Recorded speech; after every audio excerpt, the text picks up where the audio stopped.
Good afternoon. Thanks, everyone, for coming. My name's Tony Lai, and I'm a fellow at CodeX, the Center for Legal Informatics here at Stanford. And on behalf of Roland and the Stanford Program for Law, Science and Technology, Roland's the director, and also Amanda Packel, the director of the Center on the Legal Profession. We're really lucky to have with us someone who unites the interests of both of these centers, really at the intersection of ethics and technology issues around the delivery of legal services online. Stephanie is quite an exceptional lady. We first came across her, myself and Brad Newman, co-founders of a startup out of Stanford Law School called Law Gives. We were looking for people who understood this intersection of ethics and the delivery of services using online methods. This is something that we were passionate about, and Stephanie was featured in a ABA Tech article as a legal rebel. I love that term. I love the idea of a legal rebel, someone who's there on the frontiers, really trying to push our understanding of how things are going to be in the future when it comes to the delivery of legal services. She was interested in particular in the use of technology by legal professionals to increase access to justice. And I think that's one of the things that motivates a lot of us when we consider the ideals behind what we do here at law school and in the legal profession. And it's really something that Stephanie has a particular expertise as a technology consultant and as a practitioner. She's written books on virtual law practice, how to deliver legal services online. Her latest book, Limited Scope Legal Services, Unbundling and the Self-Help Client, was featured at the ABA Tech Conference in Chicago recently, and she's in true prolific fashion, she's already started on her next book, which is about collaborative lawyering, which is going to be particularly important going forwards as technology starts proliferating, I think. We're really lucky to have her with us today. Please join me in welcoming Stephanie Kimbro.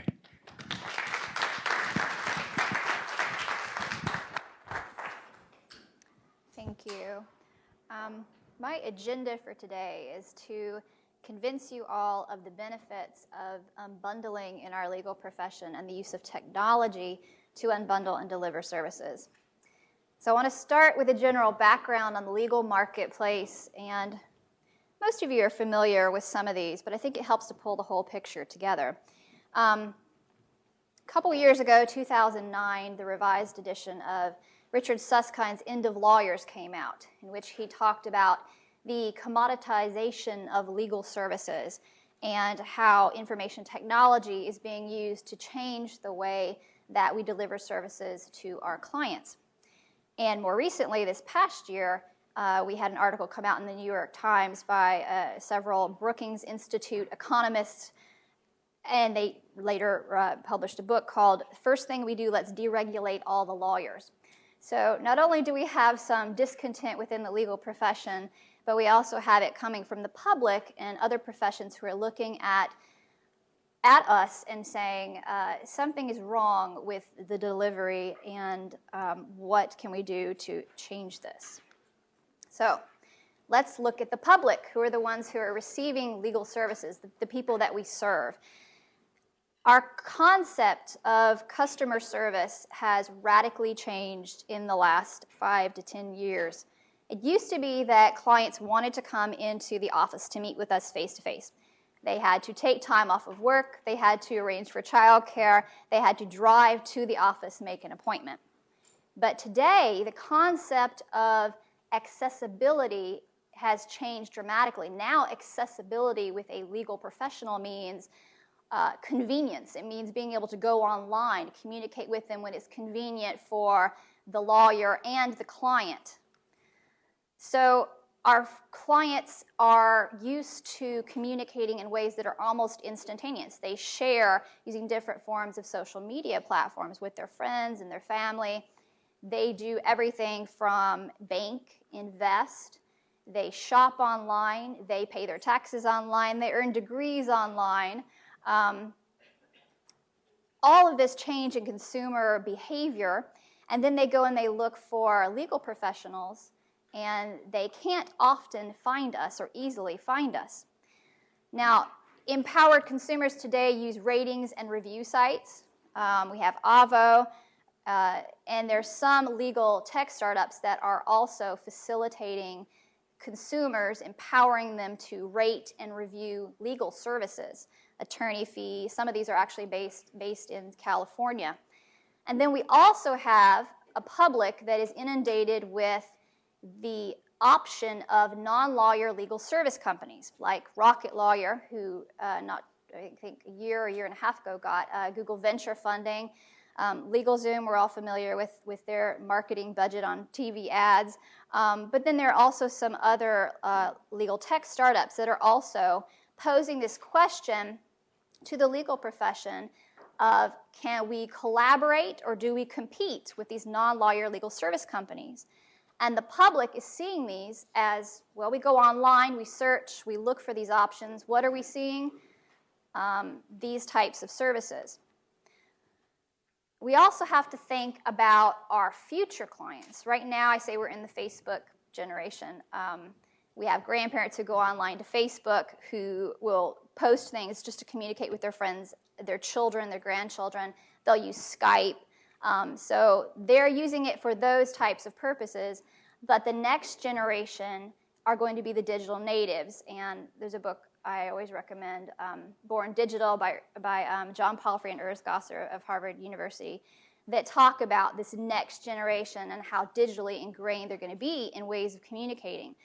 So as legal professionals, we need to be thinking, too, not just about the current consumer looking for legal services, but this future consumer and how they're going to want to and need to communicate with us to get their legal needs met. So that's a background on the consumer. But now we have to think about the legal professional. And more as our legal marketplace and the lawyers become more diversified, we want more flexibility. We need to be able to transition between our careers as lawyers from one stage to the next. We don't want to be tied to our desk. We want the benefits that our clients want in convenient and accessibility in our own lives. So one of the things that facilitates these changes is a client portal. It's a secure method of communicating, which I'm sure most of you are familiar with, from banking or any other secure form of communication online. You have a unique username, a unique password, so the clients can have this access, the lawyer can have this access, and delivery can be done online through a secure digital environment.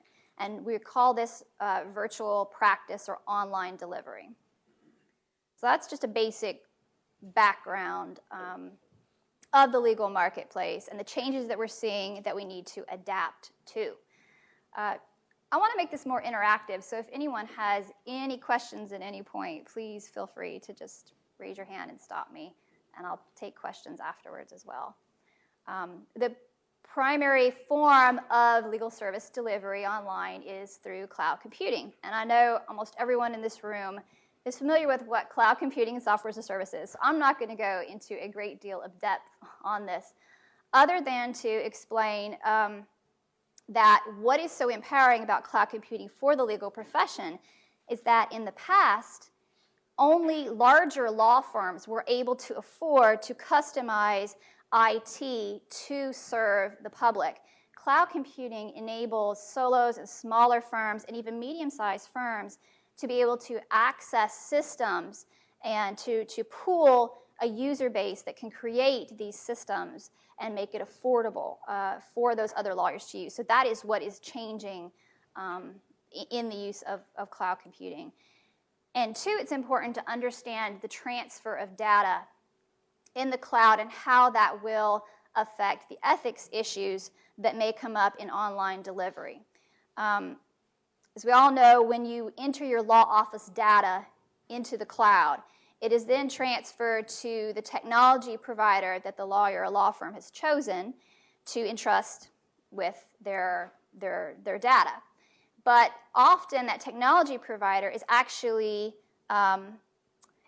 leasing server space at a company that owns those servers. So there's potentially two third parties involved in the transfer of the law office data.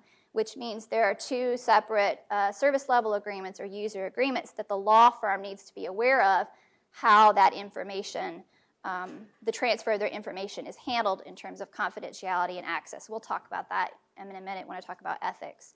But again, the benefits, this is the new Apple data center in North Carolina. That little circle's a man standing on the top of the building. But the benefit is, especially for those solo and small firm practitioners, the security and confidentiality of being able to house their data on a server at one of these tier 4 data centers. That's much better security than in a filing cabinet or in an in-house server than was accessible before. And when I usually talk to lawyers, most of them will say, oh, I'm not ready to go in the cloud. They have no concept that they're already in the cloud. So I just put these up here. If you use any of these things, email, voicemail to save your client's messages, all of these operate on different forms of cloud computing, software as a service. Lexis and Westlaw, lawyers have been using these for years to save the data trails for a client matter. That's all software as a service. And what we have that's sort of a relatively new development, aside from Lexis and Westlaw, who've been there forever, is some of these legal software as a service companies. And there's a group called the Legal Cloud Computing Association, or the LCCA, which has, it's a group of these legal SaaS vendors that have pooled together to discuss ethics issues that lawyers would be concerned about in their technology. And these are just a few of these companies, and they're starting to develop their features out to be very similar. But if you're interested in looking at legal designed for lawyers, these are the cloud-based solutions to look at. So that's a background of how it operates. But what I really want to talk about today and focus on is unbundling. So how many people get unbundling in law school or get a course on limited scope representation? Nobody. Okay, well, unbundling is also called limited scope representation, disaggregation of legal services, a la carte legal services. There are a lot of LSR abbreviations for it. Different states will call it different things. But essentially what it is you're taking a legal matter for a client and you're breaking it out into independent, separate little pieces. And then you're putting together the ideal package for the client of what they need for their task. And they are responsible for the completion of it, for their own, to finish up the task. So you're really clearly defining the scope of representation. And this is allowed for under Model Rule 1.2c. This is ABA Model Rule. But about 42 states have already adopted a version of 1.2c, modifying it a little bit. Some states, like Missouri, have a specific limited scope engagement agreement that you must use to do this. But overall, most states are very supportive of unbundling. It's seen as a form of increasing access to justice. And it is allowed when it's reasonable under the circumstances. And we'll talk in the ethics, about ethics in just a second, what is reasonable under the circumstances. But there's a lot of flexibility in the way that we can unbundle and repackage the services that we already provide to clients to make it more flexible for them and more affordable. So just to give you an idea of what some of these services might be, it's not just limited to transactions, which is what people commonly think of when they think of unbundling. They think document review, legal forms, but it can also be coaching, strategy, online dispute resolution, negotiation, just handling discovery. And it may not necessarily be between a lawyer and a client who's in the public. It could be to in-house counsel. So let's say you're a law firm. You could unbundle specific services that your firm has a specialty in and provide that to a company's in-house counsel. So the different forms that unbundling can take. You can do ghostwriting, which is when you're writing, pleading for a client, and the client then takes it in and proceeds as a pro se litigant. And different states have different rules about ghostwriting as well, and whether the lawyer has to disclose that he has written that document for the self-help individual. But you can see there's a wide variety of things that a law firm could take from the services they provide, full service, that they could break out and add a la carte to their offerings. Now, what all of this does is increase access to justice because it increases options that the public has to receive services. And a lot of the pro bono area, some nonprofits are already in this space, have already been unbundling for years. And this is a screenshot of the Access to Justice authoring tool, which was created at Chicago Kent University by Professor Ron Stout, and along with Cali and Legal Services Corporation, and it's hosted by Law Help Interactive. But what it does essentially is walks the self-help client through with an avatar through these different questions and asks them, and as they answer it, it responds with a different question, all the way till they get to the end at the courthouse. And then it gives them a document and advice as to where they should go at that point. And at Chicago Kent, Ron Stout actually teaches a course that uses this tool, and he gets the law students to use it to code these different questionnaires that then the pro bono organizations in the states can use to post online through Law Help Interactive, so that the consumer, the public needing those services, can go online for free, walk using this user interface, walk through it, and get the information that they need. So this has been quite successful in increasing access. There are some new initiatives, too, that are getting traction. Apps for Justice is a project. It won a competition at the Legal Futures Conference last year in New York City. And what they're doing is, again, creating law student projects that would develop apps, so self-help apps that the public can access, again, to guide them in the search for online legal services. This past fall, I was involved in Law Without Walls, and we worked with teams from all over the world, actually. We communicated using Google Hangouts, and we looked at ways to solve legal problems in the legal profession with access. And some of the projects of worth ended up involving unbundled legal services, because this is one of the primary ways that technology can deliver these services. So these are all things that, if you're interested in learning more about the nonprofit sector of unbundling, these are the things that are on the horizon. Also, I want to point out LawGives, just because I've worked with these wonderful guys, and they helped to bring me here. But they are working with StartX and CodeX and creating a system that also employs unbundling for the public to use, that looks like a law Q&A and a lot of legal resources to empower the public to find what legal needs it is that they have and where to go for those. So again, things to keep an eye on in the unbundling area.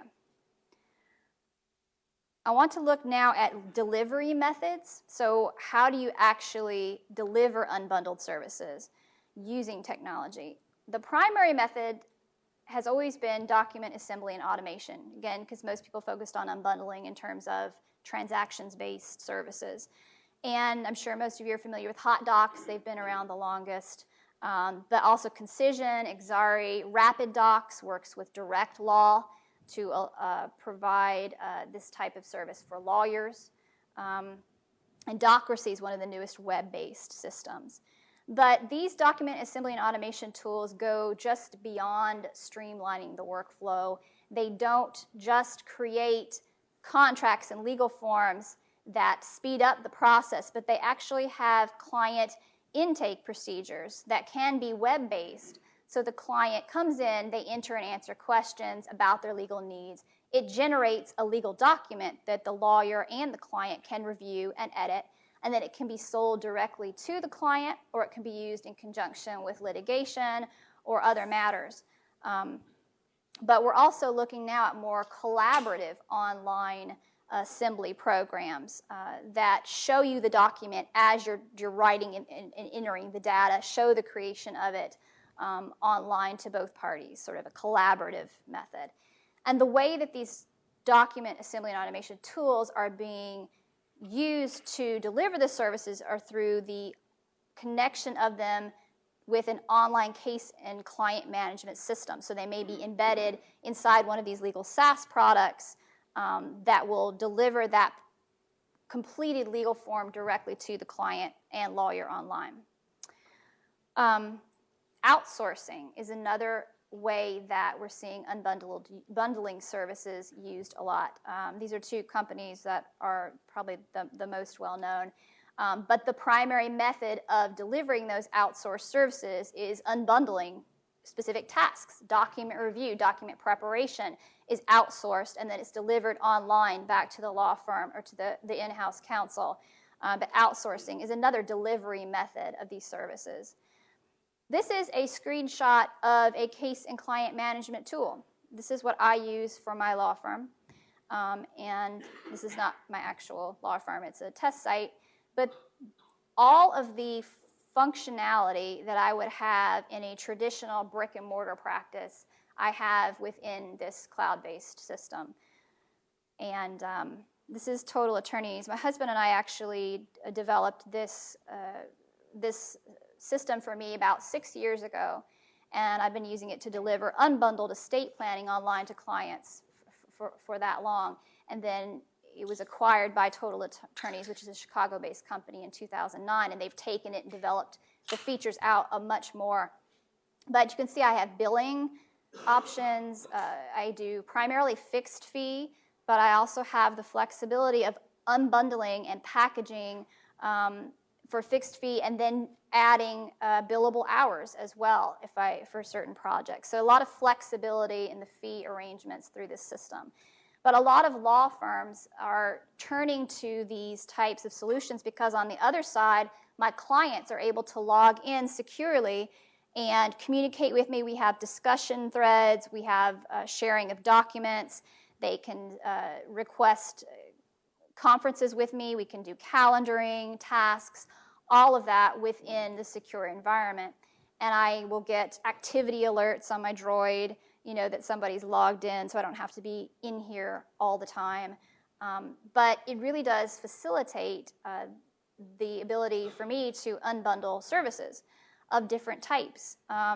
So I primarily do estate planning. What I do is my clients will they will register online, and they will have to scroll through a click-wrap agreement, which I'm sure we're all familiar with those. It is held by the courts to be binding and enforceable contracts. And within this click-wrap agreement is my limited scope engagement agreement, the nature of unbundling, the different terms for communicating with me through the cloud-based system. And they will click to accept it, and then they request legal services from their client account. And then we proceed from there, and I can send them a traditional engagement agreement uploaded as a document. They can sign it electronically, send it back to me. But again, everything you would do to establish an attorney-client relationship in a brick-and-mortar office, you can do from this type of system. And I want to give you a couple case studies, because what I've been doing is primarily it's very limited because I am web-based. I need the flexibility at this point in my life to work from home. But other firms that I've worked with in the last 7 years are coming from different perspectives. They're integrating this type of technology and unbundling in traditional, established brick-and-mortar practices. So this is my website. You can see my client login at the top for new clients and existing clients. And then I also added some web calculators and advisors. Now, they're very simple, but what they are is another form of unbundling to the general public. They're basic general legal knowledge, unbundled, online, accessible. And I found those to be really useful tools in drawing people into my website for services. Another firm I've worked with is Rice Family Law. Now, they've been around for 30 years, really established brick and mortar. They do a lot of litigation. And they integrated a virtual office component about 3 years ago. And they will use it as a way to cultivate a pretty unique client base. They work with the military who are stationed overseas. We have a base out, it's in Jacksonville, about 45 minutes away from where they're located. And they will market to that particular client so they can have their secure communications when they're overseas. But then they also use the technology to work with their existing in-person full-service clients and unbundle smaller matters for those clients within the system without having them have to come into the office. So a lot of different flexibility, again, how you set it up. This is Rania Combs. She's actually licensed in Texas, but she lives in Chapel Hill. And she's able to live where she wants to live, but practice law where she's licensed. So we had to work with the Texas bar for a couple months for them to understand how this was going to operate, especially in terms of unauthorized practice of law concerns that they had. But in setting up, the logo, making it clear she's licensed in Texas. But there's also disclaimers at the bottom of her site that talk about just letting people know she's not physically located in Texas and that all communication will be online. But again, the flexibility this provides to her as a practitioner is enormous. I've spoken with other lawyers who have spouses in the military who have to move around a lot, and they don't want to take the bar every time they move. So this allows them to practice wherever. But likewise, she is serving a large number of Texas residents. She has just taken on a virtual paralegal who will work with her to take on the number of people that she's working with. So she's having a bit of success with that. This is another form of unbundling. Smarter Will started in Chicago, and it's the law firm franchise. So what they're doing is they're going to take the branding from this firm and provide it to other firms in other states who want to offer similar services. Now, they're using the Direct Law platform, which is one of the legal SaaS providers, and it's very simple document automation and assembly, but the clients go on, register, complete the forms, and then they get a review with the lawyer and their questions answered. But it's with a licensed attorney versus a legal Zoom that may not have that one-on-one with the attorney component. So this franchising is another concept that's going to be growing in online unbundled delivery. This is the Burton Law Firm, and I recently started working with them. I'm going to be the director of their North Carolina branch to expand this concept into other states. And I know that here in California, we have the Virtual Law Partners and Axiom Law and Ryman Law, which I believe is in San Francisco. So you all are more than familiar with the virtual law firm concept of lawyers who use the technology to collaborate while living in different locations to pool their resources and become a larger firm. And that's what Burton Law is doing in Ohio, but they are adding the online unbundling component, so they're going to focus on online delivery. So instead of just having a client extranet, which is what a lot of firms have done in the past, or a VPN, or using something like LogMeIn to access the firm's computer remotely, they are building an online delivery system to allow them to spread from state to state and deliver to their clients in each of those states, creating a larger referral network. And this is ClearSpire, which is probably the newest virtual firm model. And I put this up here. They're in DC, and they have a enterprise IT platform.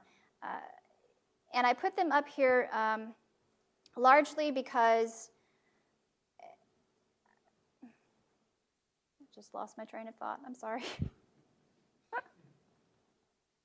I know why I put them up here. I put them up here because all the other firms that I've shown you primarily work with lower to moderate income folks. But I want to emphasize that unbundling, while it does serve a lot of the individuals who are of that spectrum who need more self-help services, There are firms like ClearSpire that are using this type of technology to work with clients who are corporate clients, business clients, clients who are more tech savvy and who get that if my law firm uses cloud computing and some of these technologies, that should save me money in legal fees. So it's not just limited to some of the clients that I work with, but to larger firms and companies and more sophisticated client work. So I want to move to the ethics, because this is usually where people have the most questions for me. And to start that, the way I break ethics issues in this down are in two parts. And the first part is actually choosing the technology that you're going to use. And the second part is after you've implemented the technology, what are the ethics issues that come up and the actual use of it on a day-to-day basis. So under Model Rule 1.6a, we have a duty to safeguard our client's property and protect the confidentiality of their information. Almost every state has a similar 1.6a that says the same thing. Now, the ABA Commission on Ethics 2020 is looking at revising 1.6a in the comments section to include a line that talks about technology that says, if you don't understand the technology you're using, you're not using reasonable care to protect your client's information. So it's almost like it's our duty, our ethical duty, our professional responsibility to understand the technology we're using and do our due diligence in selecting what it is that we use. The way that we do our due diligence is in reviewing the service level agreement, researching the background of the company, understanding certain provisions like data return and retention policies. If something happens to the company, how will you get your data back? When you get it back, what format is it in, and will it be transferable to another system? Will it be compatible with that system? Understanding access, the employees that work at this company, what access would they have to your law office data? How is it encrypted? Is it encrypted in transit, at rest? What is their policy if there's a data breach? When and how will they notify you? If they are given a civil search and seizure action to hand over your law office data, what's their policy about notifying you? Under the Patriot Act, they would not be required to notify you at all, but what is their policy? A lot of the legal SaaS companies talk about these and have these policies in place. If you ask them, they will provide those answers. Did you have a question? Yeah, I'm curious. It seems like a heavy burden for an attorney to understand this stuff. What about a certification organization to take care of this on behalf of attorneys? And then, yeah, I'm going to talk. The question was that this was a heavy burden on attorneys, and what about some kind of certification or method of helping them through this and ensuring that. And I'll get to that in a second because I'm going to talk about ILSO. But to answer part of your question, I worked with advising the North Carolina bar in the creation of their cloud computing ethics opinion. And at the time, it took 2 years, and at the time they were one of the first states to go through this process. And the initial draft of the proposed ethics opinion wanted to provide minimum requirements for law firms wanting to use software as a service. And we really worked to convince them that minimum requirements, tech requirements within an ethics opinion is not the best way to go because, as we all know, there are ethics opinions on the books that talk about unencrypted email being safe to use and faxing, and trying to put this into a software as a service, it just does not make sense. So we got them in this final version that was published to get rid of the minimum requirements, but have some basics, like it's the lawyer's responsibility to review the SLA, to understand the company. But if they don't understand the technology, they have no interest in understanding the technology, it's their duty then, under this ethics opinion, to consult with someone who does. So hire the IT consultant or the professional who will then guide them. So that was made part of the ethics opinion in North Carolina. And during that process of coming up with that opinion, other states went ahead and published their ethics opinions on cloud computing in general. And most of them went with a reasonable care standard, leaving it broad.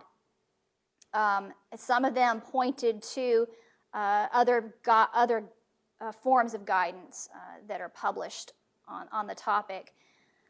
And unfortunately, Pennsylvania state came out with an ethics opinion on cloud computing that actually cited the earlier version of the North Carolina ethics opinion that had all the minimum requirements, which was not such a great thing.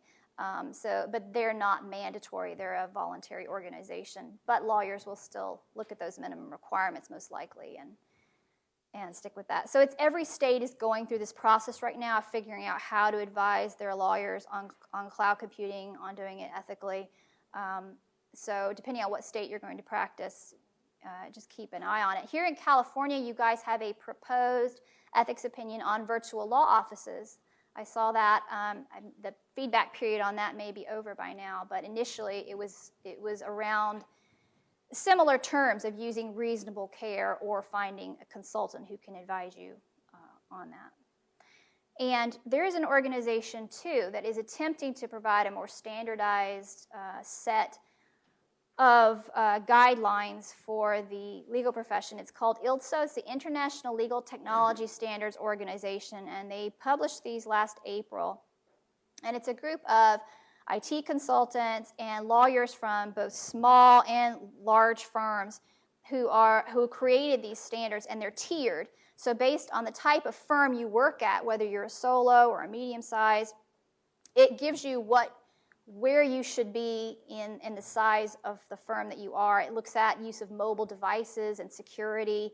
But the goal of this organization is to provide and update regularly these standards and then give them to the different state bars and the AABA so the state bars can use them to guide their members. And the benefit of this is that we're seeing more multi-jurisdictional virtual delivery going on, and having all these different state bars with differing ethics opinions on the use of technology becomes ridiculous to try and comply with all of them.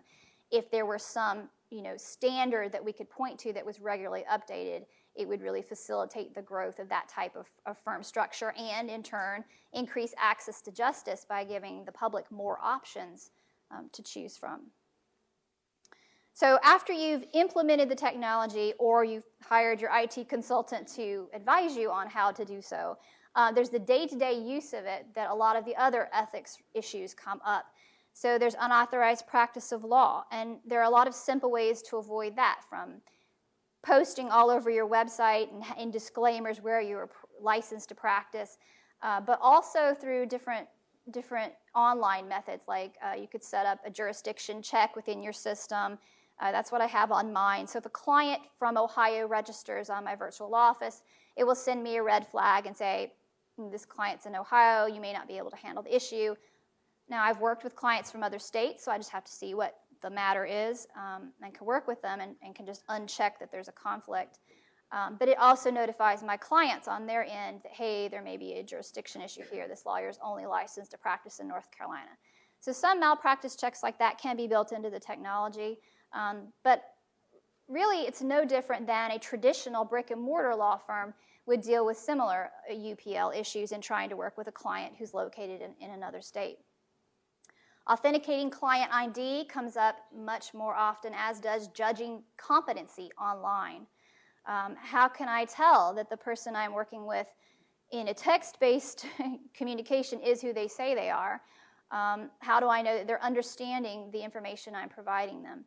And there are different ways, again, to work around this using technology. I will do a web conference with them. I'll see them face-to-face. I can have them hold up their driver's license and verify that they are who they say they are that way. There are different methods depending on what your state requires and what the practice area is. But with working online and not meeting that client in person, it's your ethical responsibility to make the determination on a case-by-case basis. Can I unbundle this matter, and can it be unbundled online, or does this person need the full service face-to-face communication? And as a practitioner who just delivers web-based online, I've found that it does limit who I work with. When I have questions about their competency, I do have to refer them, and I have a referral database where I send them to a lawyer, one who has an online component who can provide the same convenience, but they can also meet with them face-to-face. Defining the scope of representation online is another issue because I don't want to give the hold it out to the person who just registers on my virtual office that I am now representing them.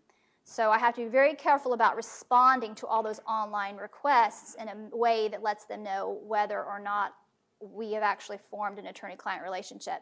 And the click wrap process, where I give them a price quote within the system and let them know this is the scope of our representation, or I'm sorry, unable to represent you at this time, that usually handles that ethics issue. Another hotly contested gray area is the online tools to develop client base, like high-performance marketing tools and other methods of even social media use of communicating with prospective clients. North Carolina, South Carolina, and New York, I believe, recently are the 3 states that have issued ethics opinions on the use of Groupon, sort of like a living social coupon marketing method that creates an immediacy to the consumer to purchase, to act on. So lawyers in those states with certain caveats can use that type of online tool for client development. But as these technologies develop, these marketing techniques, there's a lot of gray area as to what's permissible and what's not. Again, because of establishing the attorney-client relationship, duty to prospective clients. And so if you are doing this type of practice, you have to be very careful to look at these tools and how they develop those relationships with the consumer. Rocket Lawyer is another company that is now allowing lawyers to join and use a web-based law office platform within their network. So they market direct to the consumer. The consumer comes in, they can purchase individually legal assistance, legal documents, but then they can also add to that a lawyer from the Rocket Lawyer network. So we call this a branded network concept, and we're seeing a lot of growth of these, and it raises questions of the relationship between the lawyer, the branded network, and the consumer. Again, these are all sort of areas that are being talked about in ethics circles, and there aren't solid answers yet.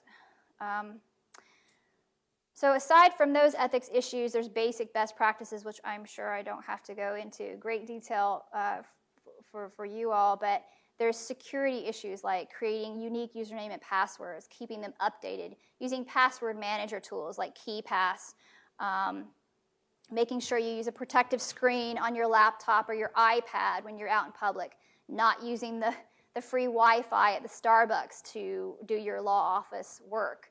These types of basic security issues that you need to know about for your mobile devices, that's part of your professional responsibility when you're doing this type of delivery.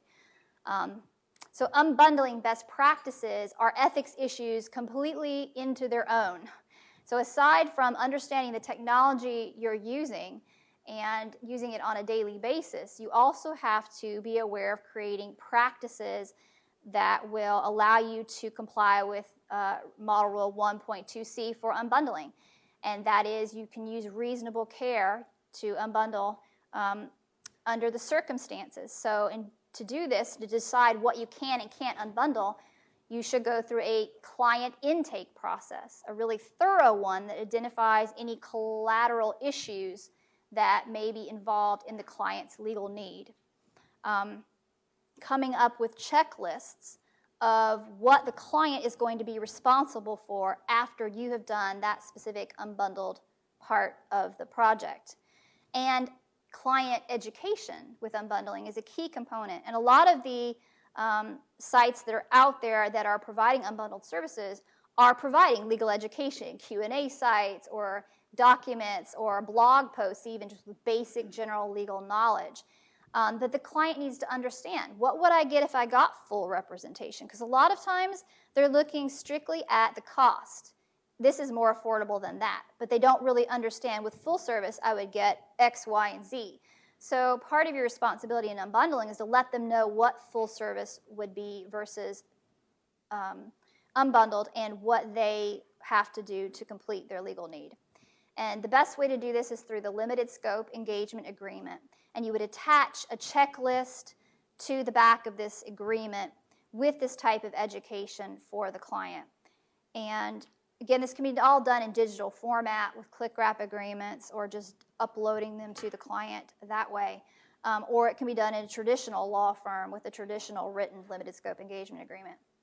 But also key to that is the termination of the representation, because after the legal work's been done, the client needs to know that the lawyer is not going to be completing these. So you need to have some type of termination letter so that they know when that has finished and what to expect. And then good customer service for an unbundling practitioner would mean following up or having your virtual paralegal or virtual assistant follow up 6 months later or whatever the timeline might be to say, were you able to complete these matters, and just to check in on them. So those are some of the best practices for unbundling. So moving forward, sort of looking at where unbundling is going in the near future, I think it's helpful to turn to the UK and look at what's going on over there. The Legal Services Act went into full swing in October, and they are dealing head-on with some of the disruptions. Quality Solicitors is one company that's providing online unbundled assistance. They're talking about legal kiosks in bookstores and shopping centers where you would be able to have a quick legal discussion with a lawyer, call them up, have a Skype call, maybe fill out a form or document and have that sent to you, emailed to you. So they're going through quite a few changes. I know that Rocket Lawyer is starting to really move faster over there in the UK based on the fact that they allow for alternative business structures and have more flexibility in ownership. So keeping an eye on the UK in terms of unbundling and technology trends, I think, is a good idea. Here in the States, we have some new technologies that are emerging. Fair Outcomes is one of these. Jim Ring is the CEO of Fair Outcomes, and this technology was created between him and a group of MIT game theorists. And what it does is it allows the lawyers to work with their clients to reach a settlement before the eve of trial, basically to get rid of the posturing that goes on in litigation. And you can try these tools online and play around with them and see how they work. I've done this. It's really neat. If one party refuses to participate in this, it provides the other with a certificate that they can then take to the courthouse and say, this is a system developed around game theoretic principles, and this party refused to take part in it, and sort of use that itself as a method of showing that the other side did not want to participate and negotiate fairly. So it's really interesting ways that this type of a system could be used to provide it as a service to a client, as an unbundled service to help them resolve a dispute before it turns into expensive litigation. Neota Logic is another company that is using AI to develop more of a decision-making tool for lawyers. So right now, this type of system is really available more for larger law firms that have Neota Logic customize it for their firm. But basically, it learns over time from the data put into it. It will parse the data and at the end provide reports to the lawyers of which way or potential ways they should go with the client's case.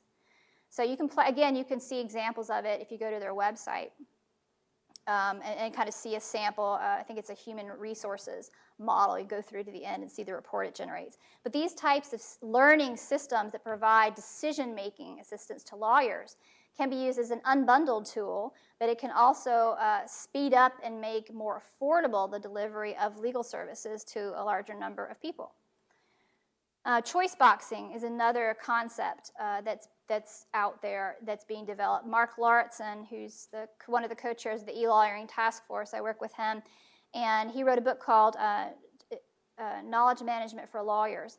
But it's also the idea of weighing decisions, decision-making tools, but weighing them based on what's important to the client, more one factor versus another factor. So choices and how those choices influence the decision. So a lot of these things are out there, and they're really exciting. And if we use cloud-based tools, they could become more affordable to a larger number of people to help them resolve their legal needs. So moving forward, the things that I think about probably more than I should are how are we going to integrate virtual delivery into our law firms of all sizes? How are we going to unbundle and deliver unbundling online?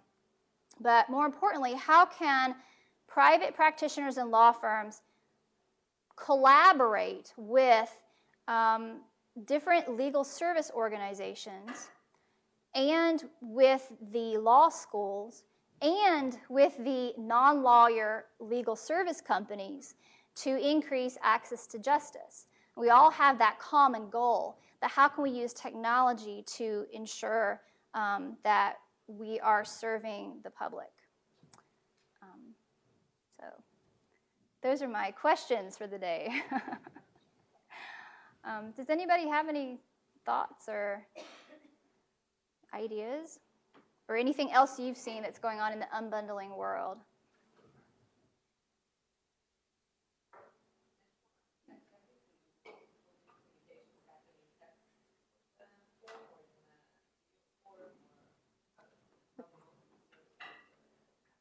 The question was whether it's in most of the communication happens in text-based form. A majority of it does, but a lot of it can be, like I said, I do web conferencing. It depends on the client, basically. So I'll give you an example. When I first started practicing, I thought, I'm going to market to folks in their 20s because it's technology, it's online, that'll be my client base. But it actually wasn't. A large percentage of my client base are in their 50s and 60s. They've retired down to North Carolina because they need their estate planning redone. And they're interesting because they will not do the text-based communication with me without some form of video chatting or calling first. It's like to verify that I'm a human. So I think it's kind of a generation thing first. Then they'll go right back on the virtual office and everything else will be text-based, sharing documents. But it's interesting because my younger clients who are in their 30s and 40s, they will just do completely text-based communication. They do not need to do the Skyping or other forms.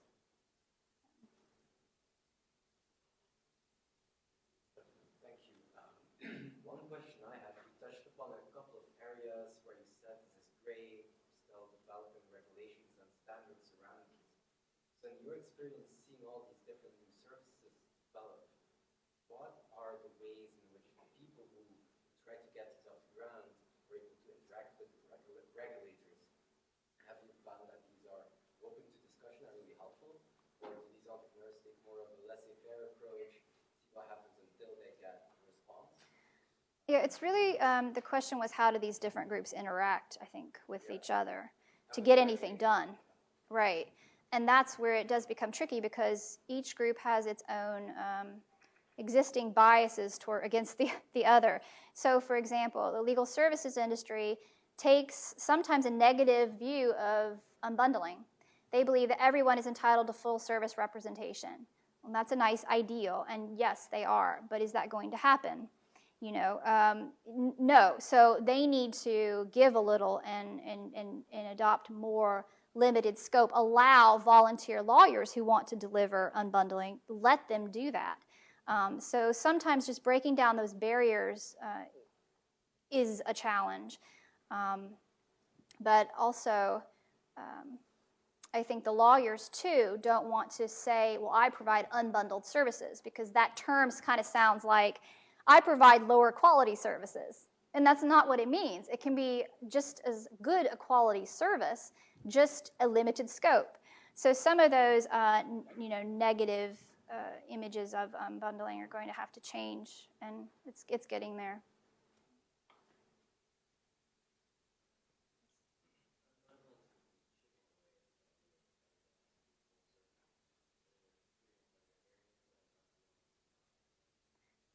That's a good question. Yes, there are.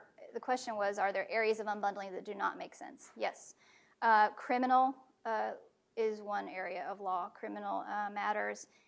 Complex litigation, anything where the client needs ongoing and continuous representation, then it's not appropriate for unbundling. So certain practice areas lend themselves better towards unbundling than others.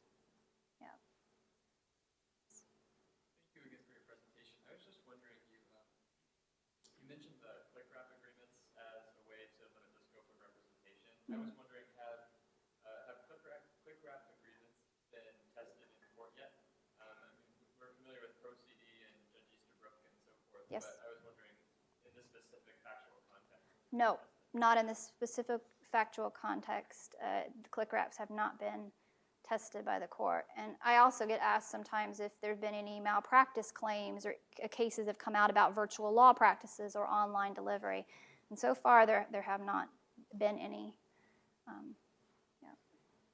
But a lot of law firms, in using click wraps, will use it in conjunction with a traditional limited scope engagement agreement just to be extra careful. So they will have it, upload it to the virtual firm in addition to the click wrap, just to be safe.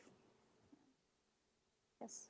So I'm curious, if it's an unbundled service, who's handling the overall project management? Who's making sure that all of the services are taken care of when you, as an attorney, have given the client a disclaimer that says it isn't you? There's potentially nobody who's making sure that they're getting, for example, if they're doing a will, who's reminding them of an advanced health care. And that could just be completely missing, and nobody's signing up for it. Right. So the question is, who's ensuring that the unbundled client is getting exactly what they need, the full range of services they need? That's actually the lawyer's responsibility when they do the client intake process to go through all the collaborative issues that might come up around the legal needs. So when I talk to my clients and I find out all of the issues surrounding their estate planning, I will advise as to which documents are necessary. But that does raise the question of the consumer who's going to an online site that does not provide that type of guidance. They may not get the right documents. And I've actually corrected some documents for clients that were obtained online through those systems, and they didn't have that type of guidance. They ended up with things they did not need just because they were filling out the forms but never talked to a lawyer who actually found out more about their specific issue. So, but for the individual practitioner, that's part of the unbundling, is to understand all those issues and what they may need. And then, like I said, best practices is to have your paralegal or your assistant who's maybe checking up with them and saying, you know, did you get this executed in front of a witness and two witnesses and a notary public? Or did you follow through filing this by this deadline? But that's what the limited scope engagement agreement is doing, is saying these are your responsibilities and these are our responsibilities. And based on my discussion with you, determining that this is what you need for your circumstance. Yes?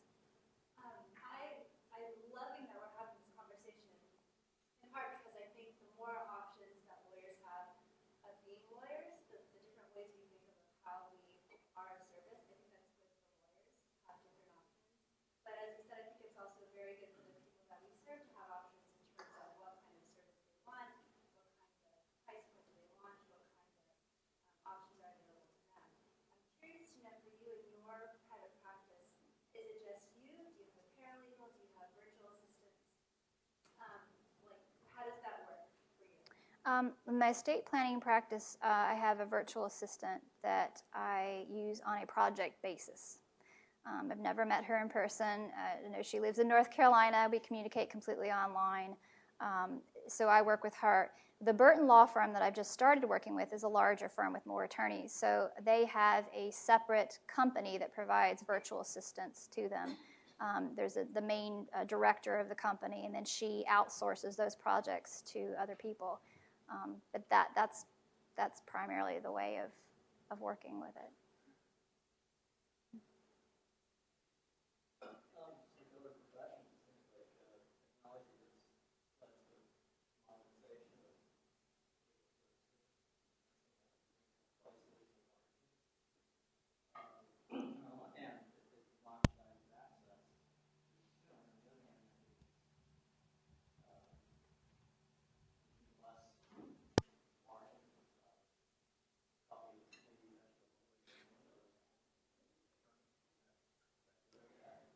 Richard Susskind talks about what these changes mean for the legal profession in his book, and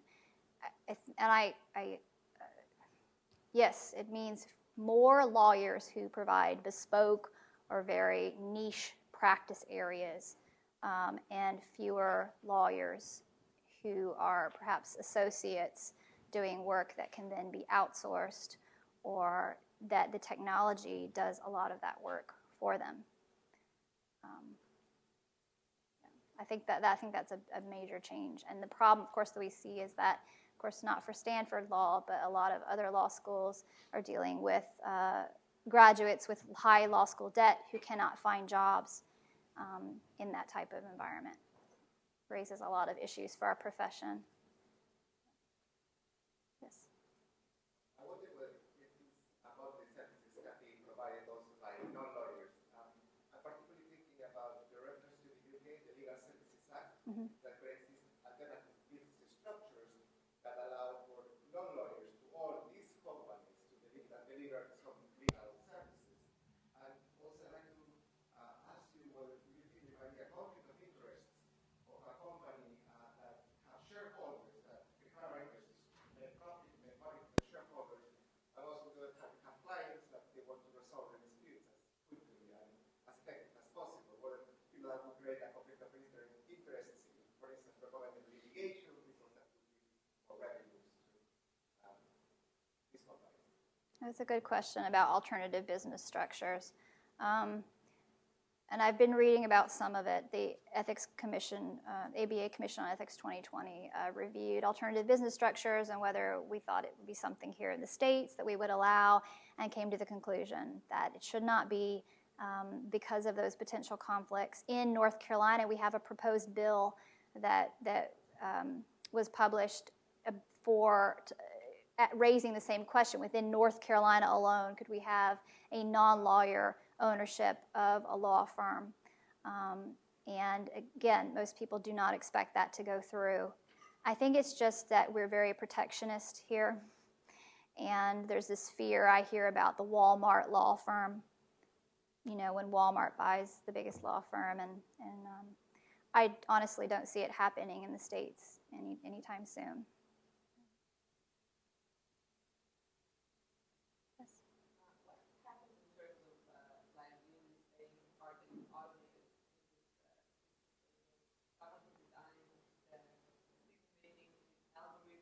Mm-hmm.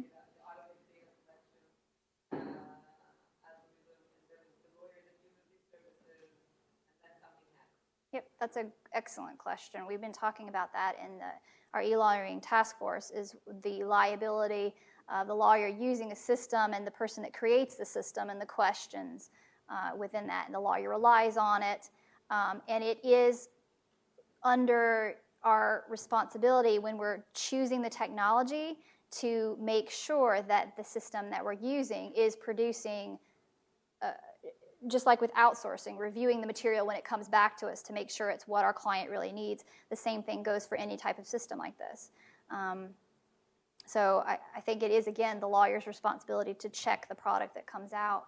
And the person that's creating the tool, if they want those clients, need to know how to create it properly. No official position, but the e-lawyering task force has created a best guidelines for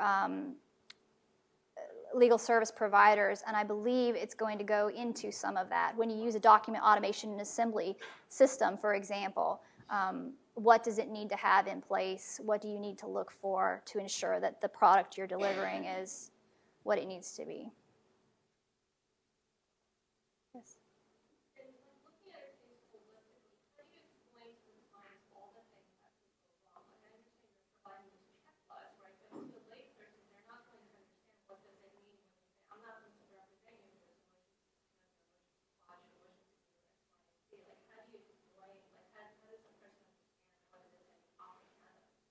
Right. It's that education component. How does the client, the question was, how does the client understand what could come up, some of these more complicated matters that they would then be responsible for?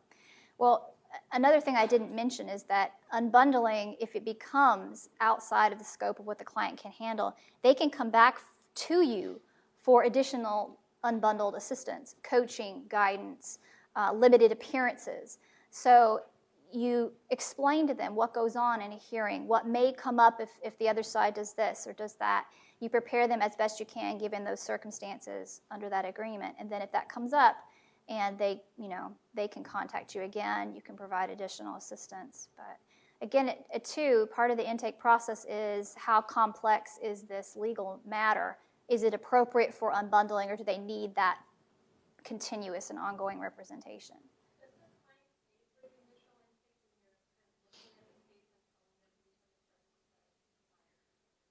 I don't charge my clients for the initial consultation. I mean, some firms do. I think that's just a choice, whether or not to charge for that initial process.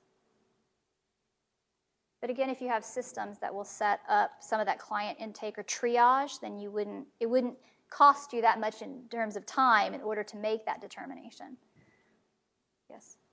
I apologize for saying, I was hoping you could touch on maybe whether you think there are services that are so unbundled that in practice they really don't need to be done by a lawyer, but are, because of ongoing practice of law and various APA regulations, have to be done by a lawyer, and sort of where you think is this going to break into sort of a hierarchized legal system where you have full trained lawyers and some lesser degree paralegal, something. Where do you think this is going in terms of the relationship between unbundled services and legal training? Oh, definitely. I think that some services can be so streamlined that you do not necessarily need a lawyer's guidance behind them. But I spoke with a large group of paralegals last week about this, and they see a lot of potential for their jobs to increase because they get the training to use these technologies to work and advise the client just on the basics. I really do think, unfortunately, it's probably the lower level associates who won't have as many options as the paralegals will to be handling the type of work. But it depends, again, on the practice area. Litigation, I don't see that happening too, but some of the more transactions-based practices, I see it heading in that direction. Are there any other questions? Yeah, sure. Have you had any difficulties dealing with clients where, because you were only dealing with them in a virtual or text-based format, you missed signals or cues that would have the red flags had you been meeting in person? So, for instance, this may be an extreme situation that's never come up, but perhaps a client has some sort of mental illness and is coming to you to change their will while in a manic state, and I mean this is totally also hypothetical, but because you're dealing with them virtually, you aren't able to build a relationship or be aware that this that they might not be themselves and that they might be asking for services they might not want to. Right, that's a good question. Determining competency and understanding, and can that be done online? And when I worked at a firm before I went out to do a web-based practice, we had issues come up where we had people in the office and we met with them face-to-face, and we still couldn't always determine. I don't really think it's any different having a web conference with someone, talking with them on the phone, than it is meeting with them face-to-face. We even had some fraud occur at our firm where someone gave us a fake driver's license and claimed he was this person. And so it comes up in all situations, I think. As lawyers, our duty is to, in terms of detecting fraud, we have to go by what the client tells us. They sign the agreement saying, this age and this is who I am. We have to be able to go by that. And I've spoken about these types of issues with Will Hornsby, who's the ABA's counsel, about what are your duties to detect fraud and determine competency. And basically, it's the same as it is in a traditional brick-and-mortar practice. Just doing the best with what the client gives you. And you can do that adequately online, just as you could in person. Yes? So I'm going to take a chance to ask the last question. Okay. Would you speak for the last couple of minutes on your 50,000-foot view of where things will be in 10 years' time? Maybe your take on some of the questions that you asked. Okay, where will things be in 50 years' time? 10 years' time. Oh, okay. I think that almost all law firms will have some form of virtual delivery. I think that solos and small firms are going to have to collaborate with probably the brand and network concepts in order to survive, because the marketplace, especially online, is going to be so extremely competitive that they're going to have to, in order, or either collaborate or create more virtual firm networks of solos and small firms pooling their resources together, because the way that the web works is that without that purchasing power to increase your rankings on search engines, up the SEO for your site, you're not going to get the lead generation that you need in order to generate enough clients to have a successful practice. So I think in most practice areas, that's what's going to happen. And virtual firms, larger firms are going to be doing increased outsourcing, relationships, again, cutting down on the number of associates, except for the top associates they intend to groom and mentor into higher positions in the firm, who will understand those really bespoke areas of law, more support staff like virtual assistants and paralegals handling the other aspects of the firm. So I don't know if that's what you're looking for. So it's a different world, but that's the sort of part of what I see coming. So I wrote a couple books. If anyone wants any more information, they talk more about some of the ethics issues in unbundling legal services and marketing, which is a whole nother conversation, marketing unbundled services. And if anyone thinks of any other questions, you can feel free to email me. And I have a blog where I kind of keep track of cloud computing and ethics opinions as they come up in the different states. So, thank you.